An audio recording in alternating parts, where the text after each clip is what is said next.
Hello everyone, এখানে আমি আজকে মুরগির মাংস রান্না করব। তার জন্য প্রথমে তেল দিয়ে নিলাম, এরপর পেঁয়াজ দিয়ে নিলাম, এরপর ভাজা ভাজা করে নিব। একটু ভাজা হয়ে আসলে আমরা এটিতে দিব হচ্ছে মুরগির মাংস। এরপর মুরগির মাংসটা দিয়ে দিলাম। মুরগির মাংসটা দিয়ে দেওয়ার পর মুরগির মাংসটা খুব ভালো করে নেড়ে নিতে হবে। নেড়ে নেওয়ার পর এরপর মুরগির মাংসে দিলাম একটু লবণ, এরপর দিব হচ্ছে হলুদ, তারপর দিব হচ্ছে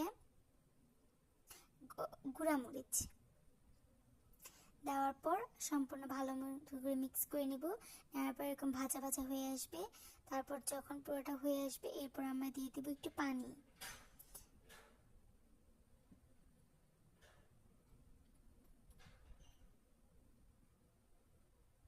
এরপর এটিতে দিয়ে দিব আমরা তেজপাতা দিয়ে দিলাম। মশলা টশলা আদা বাটা সবই দিয়ে দিয়েছি। এরপর দিয়ে দিলাম পানি দিয়ে দেওয়ার পর এটিকে ঢাকা দিয়ে দিব কয়েক মিনিটের জন্য।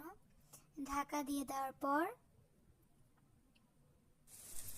এরপর এটি নামিয়ে নিব। তারপর আবার যখন এরকম আসবে তখন এর মাঝখানে আলু দিয়ে নিব।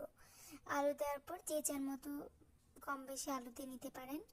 আলু দিয়ে দেওয়ার পর এরপর এটি ভালো করে মাংসটাকে কষিয়ে নেওয়ার জন্য আর ভালো করে ঢাকা দিয়ে করে দেবো। এবার ঢাকনা দিয়ে দিলাম 1 চিমটি লেবু দেওয়ার পর তারপর আমরা রান্নাটা নামিয়ে নিব। তারপর এখানে দিব জিরা, ভাজা জিরা গুঁড়ো দিয়ে আপনারা পরিবেশন করবেন এভাবে। এটা খেতে খুবই টেস্ট, খুবই মজা হয়।